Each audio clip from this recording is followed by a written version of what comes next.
E amigos, estamos voltando com o Memória.doc pela TV Assembleia, a imagem da cidadania. Hoje conversando com Francisco de Paula Melo Aguiar, historiador que fala sobre a história, sobre a vida do Barão de Maraú. Eu queria que o senhor falasse sobre... Bom, ele recebeu o título de Barão de Maraú, o José Teixeira, do Dom Pedro II. E Dom Pedro veio aqui na Paraíba. Como é que foi a vinda de Dom Pedro aqui e como é que foi esse encontro dos dois e que justamente aconteceu a entrega desse título de barão para o José Teixeira? Olha, Dom Pedro II veio com a sua comitiva à Paraíba em janeiro de 1859, com o destino de ir até a cidade de Pilar e de Mamanguape para inaugurar a Casa da Câmara. A Casa da Câmara ainda hoje existe. Em Mamanguape é a cadeia pública. E em Pilar é onde funciona a Fundação Menino de Engenho, em Pilar.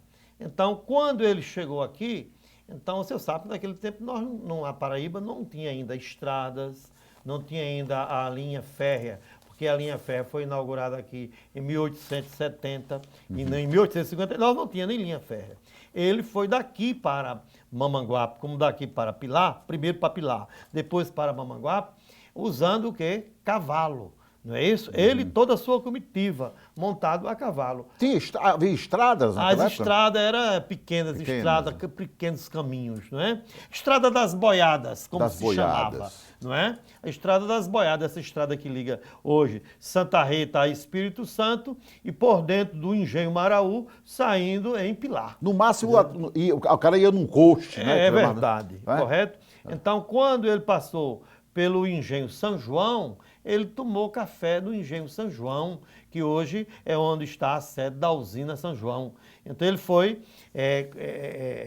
ele e a comitiva dele recebeu teve a recepção de José Teixeira de Vasconcelos. O José Teixeira não tinha programado nada, isso aconteceu por acaso. Eu acredito que por acaso, correto? Aí terminou comprando o título. Daí por diante, eu não diria isto, porque não tem prova documental de que... Que ele comprou. Que ele comprou. Comprou, né? Porque todos os barões, todo baronato brasileiro, tinha que o camarada ter o dinheiro para pagar. Nenhum título de nobreza era dado sem haver pagamento. Ô Aguiar, quer dizer que você não tem assim nenhuma informação se foi nessa ocasião que ele ganhou o título? Não, eu acredito que não fora nessa ocasião. Esse título de barão ele deve ter recebido logo após a visita, o retorno da família imperial para o Rio de Janeiro, correto?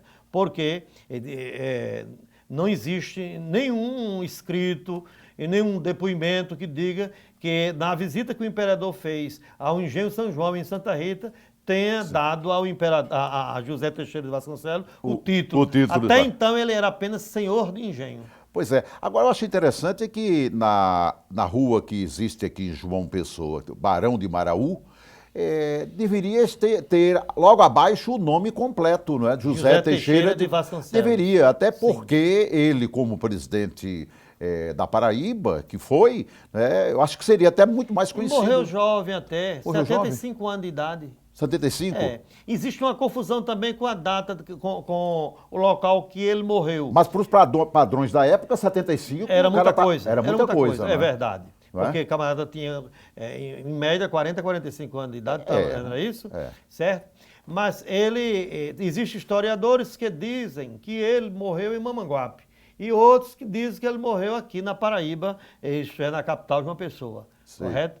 Quer dizer, o Barão de Maraú, além de ter passado um tempo como presidente da Paraíba, ele também foi, aqui, segundo diz a minha produção, comandante da Guarda Nacional? Sim.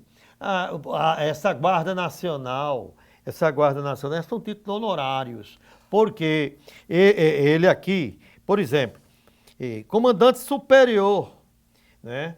E que foi o comandante superior da Guarda Nacional. Ele tinha um outro título importante, que era ele foi barão e também recebeu o título, nesse meu artigo aqui, fazendeiro, senhor de engenho da Várzea, recepcionou o Dom Pedro II, né? E que ele recebeu também, ele foi oficial da Imperial Ordem da Rosa do Segundo Império. Mas, rapaz, era cada título, né? Sim, a você nobreza. não queria ser daquele tempo, não? Assim, eu acho eu nasci errado. Já pensou? Eu com esse meu nome assim? Existem monarquistas que adorariam isso, viu? Monarquista, né? É. Aqui eu acho que o meu amigo Otinaldo Lourenço é, Sim, é monarquista. é uma reminiscência da monarquia na Paraíba. Agora, quer dizer que a Santa Rita teve aí uma importância muito grande na vida do Barão de Maraú, justamente pela importância desta visita também Sim. do Dom Pedro para a banda de cá. Sim, Não é? porque era o caminho da passagem, não é? Santa Rita tinha engenho demais, não é?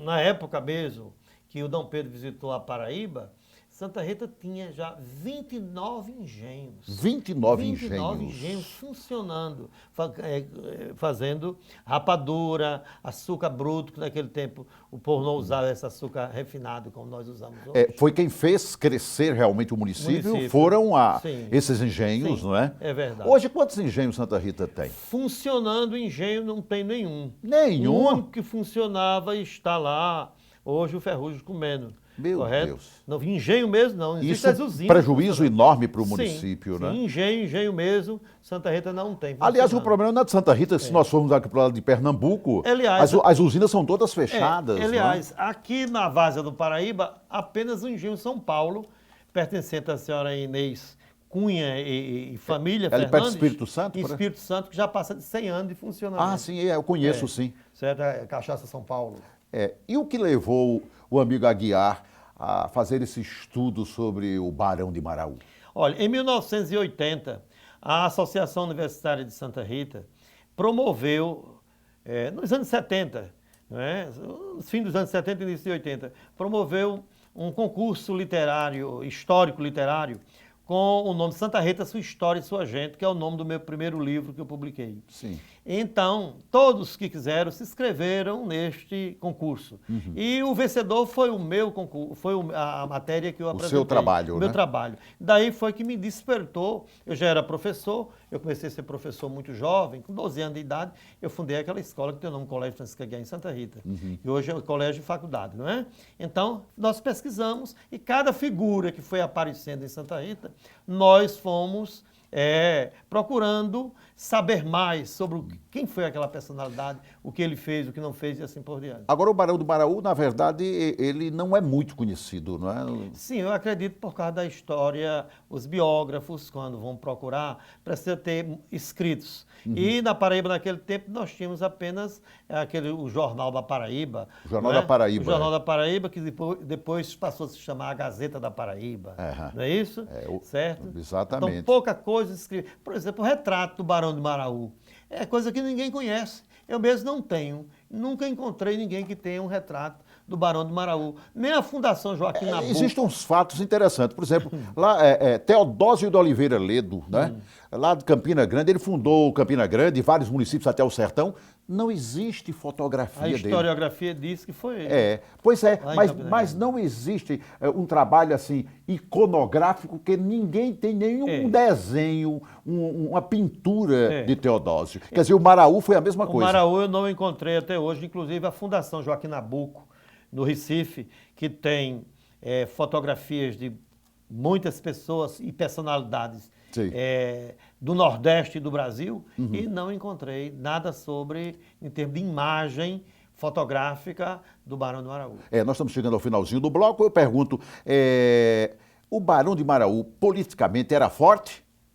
Olha, o Barão de Maraú, ele vem do tempo de eleição de bico de pena, não é? De bico de pena. Certo? Na eleição de bico de pena, o senhor sabe muito bem que o eleitor era um eleitor qualificado, escravos não votavam. Ele foi presidente da Paraíba na condição de de segundo vice-presidente da Paraíba, e assumiu o governo por compromissos formalizados antes da campanha política propriamente dita. Se sabia em quem votava, em quem. E os escravos não votavam, como você sabe, né? As mulheres votaram muito tempo depois. As mulheres só vieram ter direito a votar no Brasil, Sim. não é? A partir justamente da Revolução de 1930 com Getúlio Vargas. Exatamente. Né? Aqui na Paraíba nós tivemos a figura de Iracema Feijó, que foi a santarritense, Sim. Iracema Feijó, que formalizou em 1929 ao juiz da comarca de Santa Rita, pedindo para ter a condição de ser eleitora. Foi a primeira mulher paraibana Uma e brasileira, santarritense. uma santarritense, a formalizar isso. Ela não é santarritense de nascimento, ela é daqui de João Pessoa,